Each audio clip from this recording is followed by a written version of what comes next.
ಕೊಡಿ. ಆಮೇಲೆ ನಿಮ್ಗೆ ಕೊಬ್ಬು ಕರಗಲಿಲ್ಲ ಅಂದ್ರೆ ಬಂದು ನನ್ನನ್ನು ಕೇಳು. ಯಾವ ಸೀಮೆ ಡಾಕ್ಟ್ರಯ್ಯ ನೀನು ಹೇಳಿದಾಗ ನಾನು ನಡ್ಕೊಂಡ್ಬಿಟ್ರೆ 3ನೇ ತಿಂಗಳಲ್ಲಿ ನೆಗದು ಬಿದ್ದು ಹೋಗ್ತೀನಿ. ಆಮೇಲೆ ಯಾರು ಬಂದು ನಿನ್ನ ಕೇಳ್ತಾರೆ.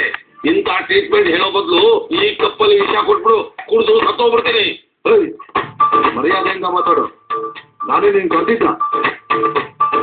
ಕೊಬ್ಬು ಕರಗಬೇಕು ಅಂತ ನೀನು ಕೇಳ್ಕೊಂಡೆ. ನನಗೆ ಗೊತ್ತಿರೋ ಟಿಪ್ಸ್ ನಾನು ಹೇಳಿದೆ.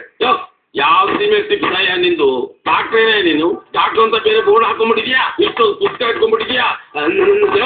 ನಾನು ಬಂದ ತಕ್ಷಣ ನೀನು ಏನು ಹೇಳಬೇಕಾಗಿತ್ತು? ಮಿಸ್ಟರ್ ಹೂವೆ, ನೀವು ಏನು ಬೇಕಾದ್ರೂ ತಿನ್ನಿ, ಏನು ಬೇಕಾದ್ರೂ ಕುಡೀರಿ, ಈ ನಿಮ್ಮ ಹೊಟ್ಟೆ ಬೊಜ್ಜಿನ ನಾನು ಕಲಿಸ್ತೀನಿ ಅಂತ ಹೇಳಬೇಕು.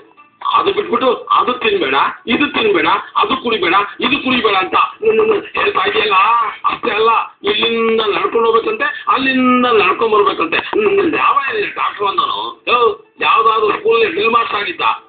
ನನ್ನ ಡ್ರಿಲ್ ಹೇಳ್ಕೊಡೋಕೆ ಬರ್ತಾ ಇದೆಯಾ? ನೋಡು, ಯಾರನ್ನು ಬೇಕಾದ್ರೂ ಏನ್ ಮಾಡ್ಬೋದು, ಆದ್ರೆ ಈ ಹೂವಿನ ಏನ್ ಮಾಡ್ಸಕ್ ಆಗೋದಿಲ್ಲ. ನನ್ನ ನೀನು ಮಾತಾಡಬೇಡ. ಮಡಗದ ಅಂದ್ರೆ ಚಪಾತಿ ಆಗೋಬೇಕು ಮುಖ.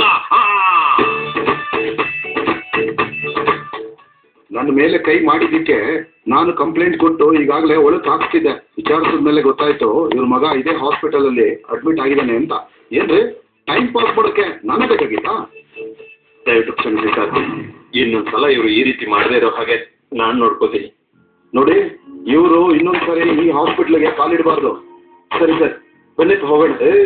ಇನ್ನೊಂದ್ ಸಾರಿ ಈ ಹಾಸ್ಪಿಟ್ಲಿಗೆ ಕಾಲಿಟ್ರೆ ಆರೋಗ್ಯ ಸರಿ ಇಲ್ಲದೆ ಇದ್ರೆ ಬರ್ಬೋದಾ ಸರ್? ನೋಡ್ರಿ ನೋಡ್ರಿ ಕಿಟ್ಲೆ ಮಾಡ್ತಾ ಇದ್ದಾನೆ. ಅಪ್ಪ ಬನ್ನಿಪ್ಪ, ಬನ್ನಿಪ್ಪ.